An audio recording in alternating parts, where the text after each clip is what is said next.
Mtu wa Mungu, inawezekana sasa hivi uko kwenye wakati mgumu. Inawezekana unatafuta mpenyo kutoka kwenye situation fulani. Inawezekana mambo yamekubana na unatamani kutoka, na una shauku ndani ya moyo wako ya kufanya maombi. Unaamini kwamba ukimuomba Mungu pengine atakusaidia. Ukimtafuta Bwana kwa bidii pengine ataonekana kwenye maisha yako.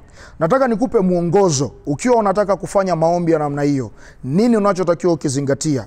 Kitabu cha Marko sura ya 5 mstari wa 25 mpaka 29. Kuna story moja ya msingi sana ambayo na uhakika inaweza ikakupa nuru ya kuona ni kwa jinsi gani unaweza ukatoka kwenye hiki kipindi kigumu. Maandiko yanasema, na mwanamke mmoja mwenye kutoka damu kwa miaka 12 na kuteswa mengi kwa mikono ya matabibu wengi, amegharamiwa vyote alivyo navyo, kusimfae hata kidogo, bali hali yake ilizidi kuwa mbaya. Aliposikia habari za Yesu, alipita katika mkutano kwa nyuma, akaligusa vazi lake, maana alisema, nikiyagusa mavazi yake tu nitapona. Mstari wa 29, mara chemchemi ya damu yake ikakauka, naye akafahamu mwilini mwake kwamba amepona msiba ule.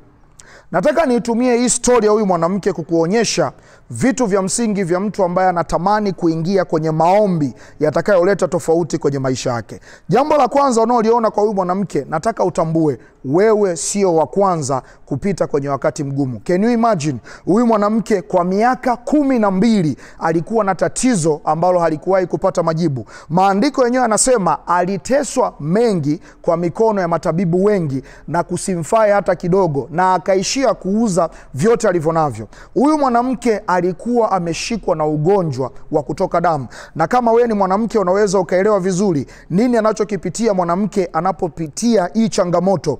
Damu kwa muda wa miaka 12 bila ukomo, maana yake itamkata na kila mtu. Hawezi akaenda mbele za watu, hawezi akakutana na jamii, pengine anaweza akapoteza hata mume wake. Huyu mwanamke alikuwa na tatizo la muda wa miaka 12. Can you imagine? Miaka 12, mtoto mdogo anakuwa ameshakuwa kiasi cha kutosha kuanza kwenda shule. So wewe sio wa kwanza. Kama umekutwa na tatizo ambalo limekusumbua kwa miezi 6, limekusumbua kwa miaka 2, limekusumbua kwa miaka 5, wewe sio wa kwanza. Jambo la pili ambalo nalipenda kwa huyu mwanamke, japokuwa alikuwa ameshapitia matatizo mengi, ameshauza vitu vyote na hakuwahi kupata mpenyo wa hili tatizo, hakuwahi kufunga masikio yake.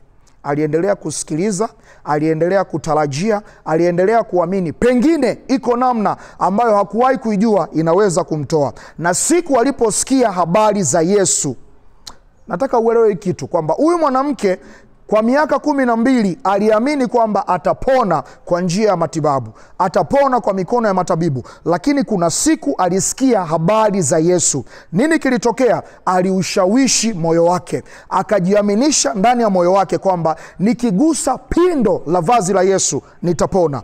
Jioni ya leo niko hapa kukwambia, mtu wa Mungu, unaweza ukakonekti na kile kinachomgusa Yesu na akakutoa kwenye hiyo changamoto yako. Wewe sio wa kwanza kuwa kwenye changamoto yako. Maelfu na maelfu ya watu ambao walikuwa kwenye changamoto, lakini walipojua, walipopata uhakika ndani ya mioyo yao, wakakonekti na kile ambacho kinamgusa Yesu, wakapona. Inawezekana kwako ni maombi ndio kile ambacho kikawa kinamgusa Yesu. Inawezekana ni kwenda kwenye ibada fulani ambayo inaitwa ibada ya uponyaji na miujiza. Inawezekana ni kwenda kumuona mtumishi wa Mungu fulani. Lakini nataka nikupe ili angalizo.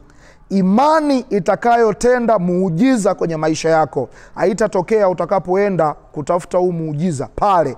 Imani inazaliwa ndani ya moyo wako. Huyu mwanamke ni yeye ndiye ambaye alijiaminisha ndani ya moyo wake kwamba nitapona. Watu wengi wamekuwa wanapitia wakati mgumu na wanaendelea kustruggle siku baada ya siku, hawaponi. Kwa nini? Kwa sababu ndani ya mioyo yao hawajaamini kwamba hili tatizo Mungu anaweza akanisaidia. Iko tofauti mtu wa Mungu kuamini kwamba Mungu anaweza, lakini iko tofauti nyingine ya kuamini Mungu anaweza akatenda kwangu mimi. So kuna watu wanaamini kwamba Mungu ana uwezo, Mungu ni mwenye nguvu, Mungu ni mponyaji, lakini hawajawahi kushawishika Mungu anaweza akawatoa kwenye hiyo situation ambayo wanapitia. Nataka nikuhakikishie mtu wa Mungu, hautachukua muda mrefu kama ukijitahidi kuushawishi moyo wako kwamba hiyo shida yako, hiyo changamoto yako, biiti ni kwenye uchumi, ni kwenye mahusiano, ni kwenye biashara, ni kwenye huduma, ni kwenye kazi, ni ugonjwa, ukiushawishi moyo wako na kuamini ndani ya moyo kwa dhati,